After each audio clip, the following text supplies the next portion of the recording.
Let's bring in our panel. We've got Zoe McKenzie and Andrew Charlton. Zoe, I know you've looked at this area very closely. The coalition is going to support it. What do you say to those critics in the industry and those some experts who believe that it could push young ones to other parts of the internet where bad things lay? Absolutely. So, of course, that is a concern. The government and the opposition have worked together to work out what's in, what's out. Originally, Snapchat wasn't going to be in. Now it is going to be in. That's the right move. But we've kept an open mind about what can and should be in. The government has said that through delegated legislation, you will be able to add or take away from those platforms that we've designated in this first instance. But these platforms are the ones where we know real harm is happening today. So those are the ones that are front of mind and front of line in terms of action. Mindful that the platforms have 12 months to get ready for this new system. So there's a lot of work to be done, and there's obviously a lot of examination of where activity will move to, but let's hope by making the main platforms safer for young people that we're protecting most of our kids. Andrew, you're the special envoy for cyber security and digital resilience. This is part of that story, isn't it? In terms of making our community resilient to some of the risks inherent in social media. Absolutely. You know, we're living more of our lives online, and the government has an agenda to make those online spaces safer. And that includes privacy, it includes social media, it includes scams. It's a whole of government agenda. On this one, I want to pay credit to Zoe. She's been a really important advocate on this issue. And I think she's right. It is a hard challenge. It's a challenge that Australia is one of the first countries in the world to deal with. We probably won't get it all right on day one, but we are having a crack with the Liberals' support at addressing this problem, which, as a parent, I worry about every single day. But that's the key point, isn't it? That it's, you know, for those out there saying, oh, you can't do it technically, or you know, people get around it. The thing is, you can amend this. It's a law where whoever wins the next election can come back in 12 months and fix things, and then in another 12 months, fix some more. Because the internet doesn't just sort of stay rigid.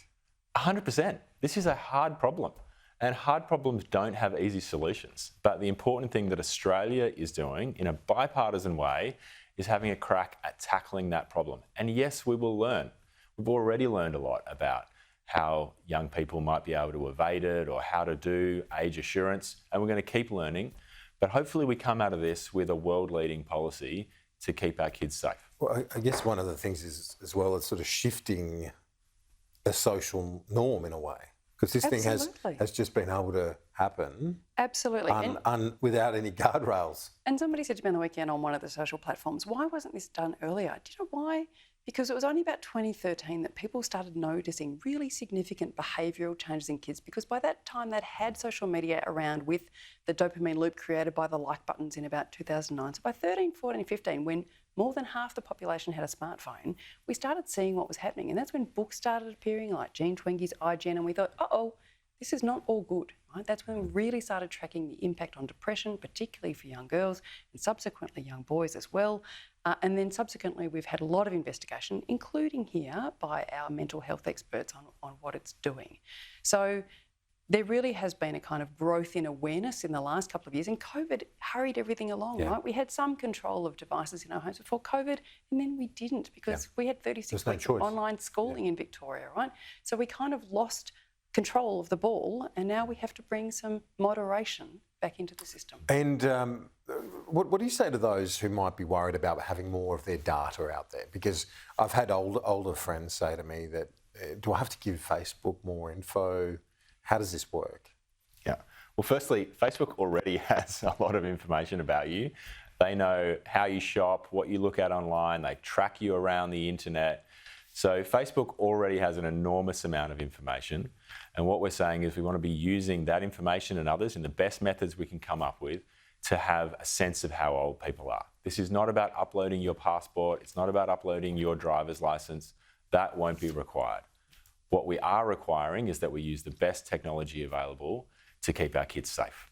Let's look, it's final sitting week of the year, maybe the term, could be the term. Okay. Is the coalition risking not backing those production tax incentives for the resources industry? I know it sounds a bit niche, but in WA particularly, it's a massive story for the resources sector. and Indeed. you're going to oppose it. We are going to oppose it, in part because we think that amount of money can be better spent somewhere else. There's something like $14 billion in the next 10 years. But more importantly, it looks to us to be a pretty tokenistic grab for votes in the West, quite frankly, and in part because the minerals sector, the resources sector, has been pretty clear in terms of what it thinks of this government. Anyone who watched Tanya Constable's speech at the Minerals Council week in September would be under no doubt as to what they think of this government and the imposition of regulation, industrial relations, red tape, environmental procedures and all the delay involved. I imagine this is kind of some effort to balance the ledger, albeit a very expensive one. Andrew? Well, it can't be both expensive and tokenistic. It has to be one or the other. It can be both, Dan. I think this is a really important reform for Australia's future. We have been talking about these industries for a long time. We've been talking about critical minerals. We've been talking about minerals processing. We've been talking about new forms of energy. And this is a proposal, finally, has to have something on the table to kickstart those industries. And this, again, is just another area where the government has a plan.